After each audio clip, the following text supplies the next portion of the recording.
Chairman Peters and Ranking Member Paul for this hearing. Thank you, Mr. Secretary, for coming before the committee today.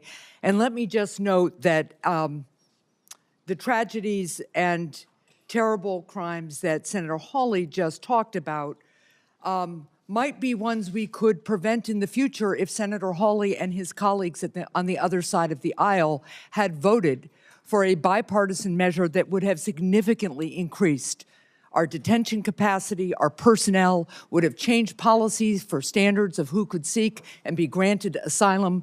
But as the chair noted at the beginning of this hearing, there are people, it appears, who are more interested in throwing rocks than solving problems. So I appreciate the hard work that you did, Mr. Secretary, and your team did to try to help us broker that bipartisan deal that would have improved our capacity to secure the border.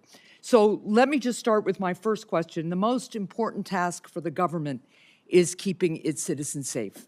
That includes keeping our border secure. Last year, DHS set a new record for the number of people it encountered at the southwest border.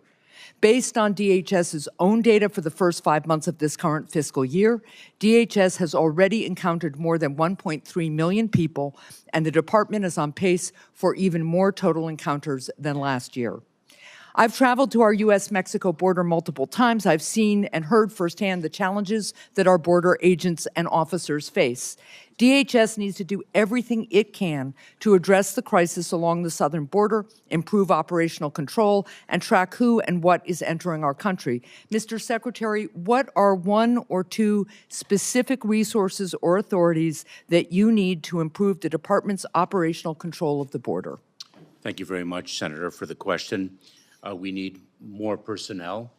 We need more funds to enhance our work with our partners to the south, more funds to execute more removal flights, to work our interdiction efforts with Mexico, Panama, Colombia, countries along the migratory path. The key, or one key, Senator, is to reduce the number of individuals whom we encounter at the border in the first instance. And then we need additional resources to ensure that we can remove those who do not qualify for relief under our laws as quickly as possible. We need a holistic approach, and the bipartisan Senate legislation that was negotiated would have delivered a holistic approach. Well, thank you. It also would have delivered additional help when it comes to the fentanyl crisis that we have, and that's the topic of my second question. Fentanyl and other deadly synthetic opioids are causing devastating overdoses in the Granite State and in communities all across our country.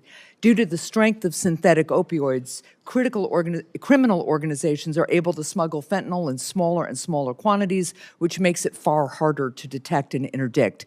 What additional equipment and resources does DHS need to detect fentanyl that cartels smuggle into our country, including in smaller and more difficult to detect packages? Senator, the majority of the fentanyl smuggled into our country is smuggled in passenger vehicles and commercial trucks through our ports of entry.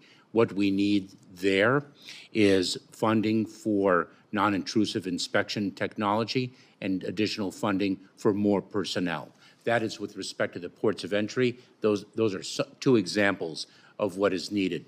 With respect to the small quantities, we need additional personnel because there is a de minimis exemption under the law with respect to small parcels, and I have visited our mail facilities, for example, in Kennedy International Airport, where we see dangerous narcotics smuggled into the country. We need personnel and technology to enhance our capabilities there. Those are just some of the examples. Well, thank you.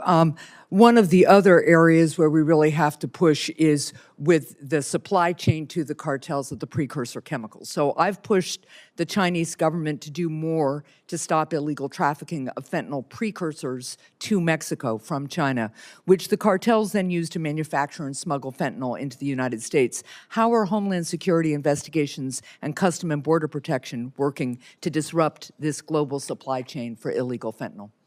If I may say, just a few predicate things, Senator.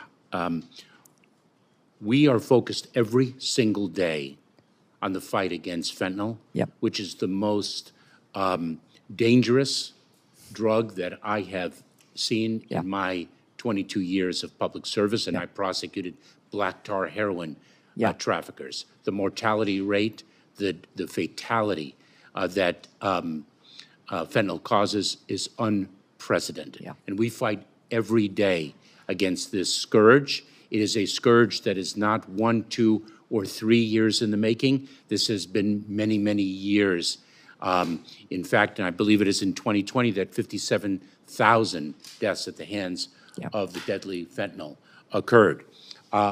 Just a couple months ago, I met with my counterpart from the People's Republic of China to confront the issue of the precursor chemicals and the equipment used to manufacture fentanyl emanating from the People's Republic of China.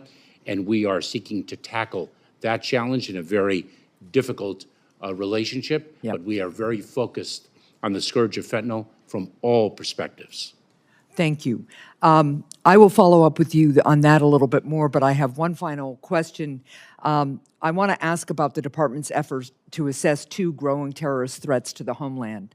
ISIS-K's horrific attack on a Russian concert hall in March demonstrated that it has grown its operational capabilities to strike anywhere in the world.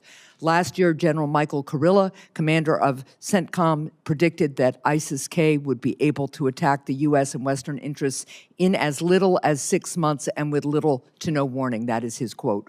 DHS and its partners need to be alert and prepared for ISIS-K. Separately, we also witnessed Iran launch an unprecedented direct attack on Israel last weekend. While Iran has typically used proxies in other countries to attack Israel and Western countries, this time it launched a direct attack.